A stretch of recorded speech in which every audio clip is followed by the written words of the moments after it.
मेरी शादी 5 लड़कों से हो गई। शरीर से हट्टे कट्टे और मैं बिल्कुल दुबली पतली। उन सबको कैसे झेलती। जैसे ही सुहागरात का टाइम आया, वे 5 लोग बारी बारी से मेरे साथ सुहागरात मनाने लगे। मेरे तो पैरों तले ज़मीन खिसक गई। दरअसल मैं ऐसे ख़ानदान में पैदा हुई जहाँ सभी भाइयों की दुल्हन एक ही लड़की बनती थी। मेरी माँ भी मेरे पापा और ताऊ जी और चाचा जी की एक ही पुत्री थी। मैं 15 साल की थी और मुझसे बड़े मेरे 4 भाई थे। घर में शादी का माहौल था क्योंकि मेरे चारों भाइयों की शादी थी। भाभी सिर्फ एक थी, तभी मुझे उस बारे में कुछ खबर नहीं थी। मैं बिल्कुल अनजान थी। मुझे नहीं पता था कि ऐसा भी कोई रिवाज होता है। मैं तो इस खुशी में झूम रही थी कि घर में मेरी 4 भाभियाँ आएंगी। लेकिन भैया की शादी के बाद जब दुल्हन का गृह प्रवेश किया जाता था तो मेरे चारों दूल्हे भाइयों के साथ केवल एक ही दुल्हन थी। सब लोग बहुत खुश थे कि घर में बहू आ गई है, पर मैं सिर्फ इसी सोच में थी कि आखिर मेरी बाकी 3 भाभियाँ कहाँ हैं। खैर मैं इस सब को भूल गई और नाचने में लग गई। कुछ दिन यूं ही निकलते गए। रोज़ दिखती थी मेरी भाभी के पास सभी भाइयाँ जाते थे। पढ़ाई लिखाई उस समय होती नहीं थी और अगर थोड़ी बहुत होती तो वो सिर्फ लड़कों के लिए। लड़कियों को पढ़ाई नहीं करने दी जाती थी। कुछ दिन बाद मेरी सहेली की बहन की शादी थी। उसके पिताजी और मेरे पिताजी अच्छे दोस्त थे, इसलिए उनकी शादी में हमारे पूरे परिवार को बुलाया गया। सब लोगों के साथ मैं भी वहाँ गई। जब उनके यहाँ बारात आई तो 3 दूल्हे थे। मैं फिर सोचने लगी कि इनके यहाँ तो सिर्फ एक लड़की की है शादी, तो फिर दूल्हे 3 कैसे हैं। खैर उनकी शादी के बाद मैं घर पर आई। जब माँ को सारा काम करके खाली बैठा देखा तो मैंने माँ से पूछ लिया, आखिर ये क्या है, एक लड़की के इतने सारे दूल्हे कैसे हैं। तभी मेरी माँ ने मुझे प्यार से समझाया कि बेटी, हमारे समाज की एक प्रथा है जिसमें जहाँ लड़की का रिश्ता तय किया जाता है वहाँ जितने भी भाई होते हैं उन सबसे शादी होती है।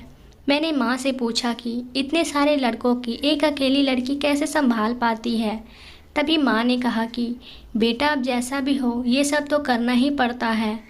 अब लड़की की किस्मत बता सकती है कि उनकी कितने लड़कों के साथ शादी हो सकती है। मुझे ज़्यादा कुछ समझ में नहीं आ रहा था तो मैं वहाँ से उठकर चली गई। कुछ दिन बाद जब मैं 18 साल की हुई तो मेरे घर पर मेरी शादी की बात चलने लगी। भाई और पापा ने मेरे लिए रिश्ता देखना शुरू कर दिया। मैं बिल्कुल भी खुश नहीं थी शादी करवाने के लिए, क्योंकि मेरा दिल इसलिए घबरा रहा था कि पता नहीं कितने लड़कों से मेरी शादी होगी और उसके बाद मैं उन सबको कैसे संभालूंगी। लेकिन मेरी कहाँ चलने वाली थी। आखिर होना तो वही था जो घर के बड़े चाहते थे। खैर दूसरे दिन मैं अपनी माँ के साथ बैठी थी, तभी मेरे सबसे बड़े भैया आए और कहने लगे कि नीतू का रिश्ता तय कर दिया है, बहुत अच्छा खानदान है, लड़के 5 भाई हैं। ये सुनते ही मेरे पैरों तले ज़मीन खिसक गई। 5 लड़कों को मैं कैसे संभाल पाऊंगी, बस यही सोच मुझे खाए जा रही थी। मैं बार बार इस समाज के इस गलत रिवाज के बारे में सोच रही थी। हम लड़कियों का ख्याल जरा भी नहीं है किसी को। मैंने कई प्रयास किए कि किसी भी तरह यह शादी ना हो, लेकिन शायद किस्मत में मेरी यही लिखा था। मैंने अपनी माँ और भाभी से इस बारे में बात की, लेकिन उन्होंने भी मुझे बोल दिया कि तुम्हें इससे स्वीकार करना पड़ेगा। मेरी माँ कहने लगी, मैं और तुम्हारी भाभी भी तो ये सब झेल रहे हैं। शुरू शुरू में तुम्हें तकलीफ़ होगी, लेकिन बाद में तुम्हें अपने आप सहन करना सीख जाओगी। मैं दुखी मन से वहाँ से चली आई। अब जैसे जैसे शादी के दिन नज़दीक आ रहे थे, मैं गहरी चिंता में डूबी जा रही थी। आखिर वो दिन आ ही गया जिस दिन हर लड़की का इंतज़ार रहता है, लेकिन मैं इस दिन को नहीं चाहती थी, क्योंकि मैंने शुरू से ही किसी का एक ही सपना देखा था, ना कि 5 का। सब लोग अपने अपने काम में लगे चुके थे। कोई तैयार हो रहा था तो कोई बारात के स्वागत के लिए तैयारी में। मुझे भी तैयार किया गया। रंग गोरा होने की वजह से मैं सबसे सुंदर थी। दुल्हन के जोड़े में मैं और भी ज़्यादा सुंदर दिख रही थी, लेकिन मुझे अपनी सुंदरता नहीं दिख रही थी। मुझे सिर्फ ये चिंता सताए जा रही थी कि आखिर कैसे होगा सब। फिर मेरी इसी सोच में डूबे मन को अचानक कुछ लड़कियों के शोर ने बाहर निकाल दिया, जो कह रही थी कि बारात आ गई है। तभी बैंड बाजा के साथ बारात ने हमारे दरवाजे पर दस्तक दी। खाना पीना करने के बाद मुझे मंडप पे ले जाया गया। वहाँ 5 दूल्हे बैठे थे। मेरा दिल धड़कना बंद हो गया था। लेकिन मैं अपनी मजबूरी के आगे कुछ नहीं कर सकती थी। तभी उन पांचों ने मेरे बारी बारी मेरी मांग में सिंदूर लगाया और एक बड़ा सा मंगलसूत्र एक साथ मेरे गले में पहनाया। फिर फेरे के लिए उन पांचों के साथ मेरा पल्लू बांधा और फेरे करवाएं। फिर हमारी शादी पूरी हो गई। मुझे अपने कमरे में ले जाया गया, जहाँ कुछ महिलाओं के साथ मेरी भाभी और माँ थी। उन्होंने मुझे कहा कि देखो बेटा, अब उन पांचों के साथ ही तुम्हारा संसार है। तुम कभी भी उन लोगों को निराश मत करना, ना ही कभी उनकी सेवा में कोई कमी रखना। हम सब की हमेशा लाज रखना। उनकी ये सब बातें मुझे अंदर से झकझोर रही थी। मैं चाहकर भी अपने ससुराल नहीं जाना चाहती थी, लेकिन मैं इस प्रथा की जंजीर में इस कदर जकड़ी हुई थी कि चाहकर भी अपने आप को आज़ाद नहीं करवा सकती थी। खैर, विदाई का समय हो चुका था। सब लोग से मिलकर मैं अपने ससुराल के लिए निकल गई। ससुराल पहुंचते ही सब लोगों ने रस्में पूरी की और मुझे खाना खिलाया। इतनी सुंदर बहू पाकर मेरे सास ससुर बहुत खुश थे। जो लोग भी आए हुए थे सब लोगों ने ही चर्चे कर रहे थे, लेकिन उन लोगों की तारीफ़ों का मुझ पर कोई ऐसा नहीं हो रहा था जो मेरी चिंता दूर कर दे। अब रात हो चुकी थी। फूलों से सजा और इत्र की खुशबू से भरे कमरे में मुझे ले जाया गया और मुझे घूंघट निकलवा कर वहाँ बैठा दिया। फिर कुछ देर बाद मेरे सामने सबसे बड़े पति आए। उन्होंने मेरे साथ सुहागरात मनाई और चले गए। मैं दर्द से कहरा रही थी, लेकिन फिर भी मैंने खुद को संभाला और अपने कपड़े सही किए और फिर से सेज पर बैठ गई। फिर मेरा दूसरा पति कमरे में आया और उसने भी मेरे साथ वही किया। ऐसा करते करते मेरे पांचों पतियों ने मेरे साथ सुहागरात मनाई।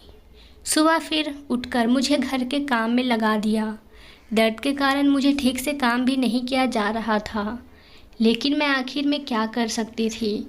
ऐसे रोज रोज होता रहा। रात भर एक मशीन की तरह वो लोग मुझे साथ गलत व्यवहार करते थे और दिन में घर का काम मेरी हालत ख़राब कर देता। फिर एक दिन मुझे अपने माता पिता से मिलवाने के लिए मेरे पीहर ले जाया गया। वहाँ जाकर मैं सब लोगों से मिलकर बहुत अच्छा महसूस करने लगी, लेकिन मैंने अपनी भाभी को सब कुछ बताया तो उन्होंने मुझे दिलासा दिया और कहा कि मैं तुम्हारे भाइयों से इस बारे में बात करूंगी। तभी मेरा वापस जाने का समय हो गया और मैं अपने ससुराल चली आई। इधर मेरी भाभी ने मेरे भाइयों से बात करके मेरी सास को बोला कि हमारी नीतू बहुत कमज़ोर है, वो एक साथ 5 लोगों के साथ साथ संबंध बनाने में भी सक्षम नहीं है, तो आप थोड़ा दया करो उस पर। फिर मेरी सास ने मेरे 5 पतियों के दिल बांध दिए कि एक पति का रात को ही मेरे साथ रह सकता है। इस तरह हर पति को हफ्ते में एक बार मेरे साथ आने की बारी आती। अब मैं कुछ ठीक होने लगी थी, क्योंकि अब रोज़ाना सिर्फ एक पति ही मुझसे संबंध बनाता था। लेकिन मेरे सबसे छोटे पति बाकी सबसे अलग थे। वो मुझे समझते थे, मेरे मूड का भी ध्यान रखते थे और मेरी हर तकलीफ़ को समझते थे। जब कभी मेरी तबीयत ठीक न होती तो वो मेरा ख्याल रखते थे। मैं भी उनसे ज़्यादा प्यार करती थी, क्योंकि सिर्फ वो ही थे जो मुझे अपनी मानते थे।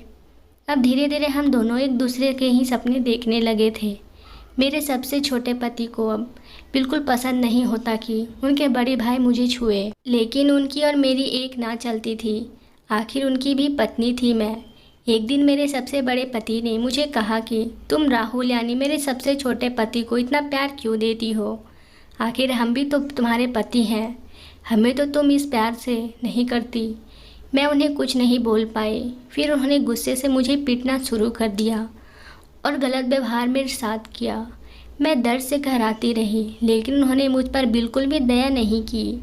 इस तरह से उन्होंने मेरे बाकी पतियों को भी मेरे राहुल के प्यार बिल्कुल भी नहीं भाता। वो भी मुझे मार पीट कर शिकार बनाने लगते। राहुल का ये सब बिल्कुल भी पसंद नहीं आ रहा था, लेकिन वो बेचारे क्या करते। एक दिन मेरे मायके से संदेश आया कि मेरे भतीजा हुआ है, तो मुझे वहाँ बुलाया गया है। मेरे सास ससुर ने मुझे कहा कि कल तुम अपने मायके चली जाना, तुम्हें राहुल छोड़ आएगा और 2 दिन बाद वापस ले आएगा। मैं खुश हुई, क्योंकि कम से कम 2 दिन तो मैं इन सब बहानों से छुटकारा पाऊंगी। उस रात राहुल की बारी थी मेरे कमरे में आने की। रात होते ही राहुल मेरे कमरे में आए। मैं उन्हें देखकर कपड़े उतारने लगी। तभी राहुल ने मेरा हाथ पकड़ लिया और मुझे आराम से बैठाया। मुझे कुछ समझ नहीं आ रहा था। तभी राहुल कहने लगे कि देखो नीतू, मुझसे तुम्हारी ये तकलीफ़ नहीं देखी जाती है, और ऊपर से तुम्हें कोई और छुए मुझे बिल्कुल बर्दाश्त नहीं होता है।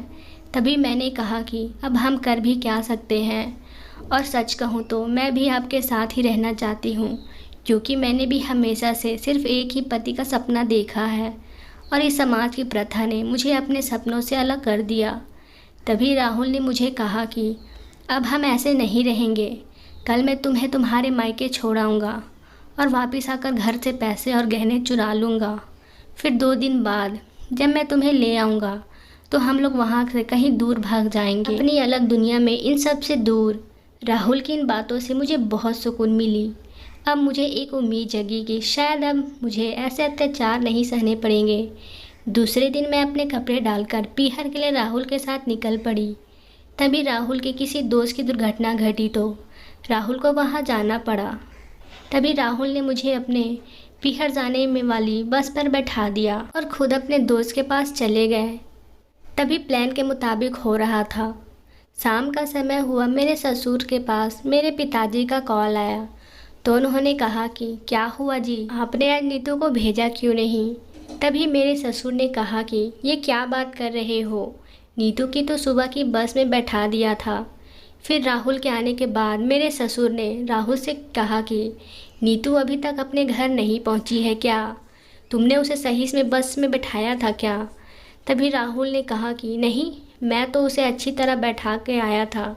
अब राहुल भी बहुत घबरा गए कि आखिर नीतू कहाँ गई। मेरे मायके वाले भी आ गए थे। दूसरा दिन हो गया था, लेकिन अभी तक मेरे बारे में कोई भी खबर नहीं आई थी। सबसे ज़्यादा राहुल दुखी थे कि आखिर मैं कहाँ गई। 2 दिन बाद वो मेरे साथ अपनी दुनिया बसाने वाले थे, लेकिन उससे पहले ही ये घटना हो गई थी। मेरी कोई खबर न लगने पर सब लोगों ने पुलिस को खबर करने की सोची और थाने में जाकर रिपोर्ट दर्ज करवा दी। पुलिस अपनी छानबीन में लग गई। तभी नीतू की बॉडी उन्हें सड़क के किनारे पर मिली। पत्थर से वार किया हुआ था, जिसकी वजह से नीतू की पूरी बॉडी कुचली हुई सी थी। सब लोगों ने नीतू की बॉडी को कपड़ों और हाथ से बने टैटू से पहचान ली और अंतिम संस्कार कर दिया। अब सवाल था कि आखिर नीतू को किसने मारा। जब नीतू गई थी तो उसके गले में कई तरह के गहने डाले हुए थे जो लाश पर नहीं मिले। सब लोगों ने इसे लूट का मामले का इरादा समझ लिया। कुछ दिन तक जो पुलिस ने छानबीन की, लेकिन अपराधी नहीं मिला। फिर बाद में इस घटना को भुला दिया गया। सब लोग भी भूल चुके थे, लेकिन नीतू को भुलाना राहुल के लिए मुश्किल था। वह नीतू की याद में दिन रात रहता। एक रात राहुल अपने कमरे में सो रहा था, तभी उसे खटखट की आवाज़ सुनी। राहुल ने अपने कमरे का दरवाज़ा खोला और घर के पिछली तरफ देखा, जहाँ पर से आवाज़ आ रही थी। फिर उसने देखा कि नीतू के ससुर ज़मीन को खोदकर कुछ निकाल रहे थे। फिर उन्होंने ज़मीन से एक लाल रंग की पोटली निकाली और उसमें से कुछ गहने निकाले। मैं देखकर चकरा गया जब मैंने देखा कि वो वही गहने थे जो उस दिन नीतू पहनकर घर से गई थी।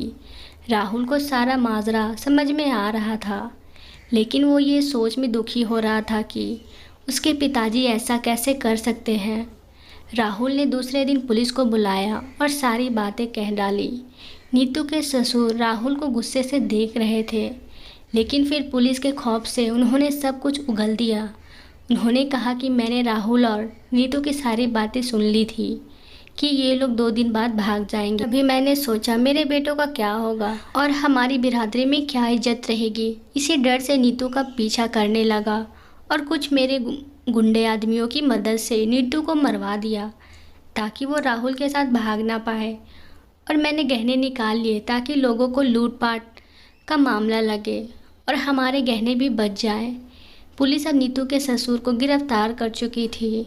राहुल की आंखों से आंसू नहीं रुक रहे थे कि ये कैसी प्रथा है जिसकी वजह से लड़कियों को इतनी तकलीफ़ झेलनी पड़ती है, और अगर वो खुलकर जीना चाहे तो उन्हें जान से मार दिया जाता है। राहुल अब अपनी पूरी ज़िंदगी में नीतू को याद को समर्पित कर चुका था। ये एक काल्पनिक कहानी है। इसका आपकी ज़िंदगी में होने वाली किसी भी चीज़ से कोई ताल्लुक़ नहीं है। आप सभी को यह कहानी कैसी लगी कमेंट करके हमें ज़रूर बताएं। कहानी अच्छी लगी हो तो चैनल को प्लीज़ सब्सक्राइब करें और बेल आइकन पर क्लिक करें ताकि अगला वीडियो आपको तुरंत मिल जाए। धन्यवाद दोस्तों।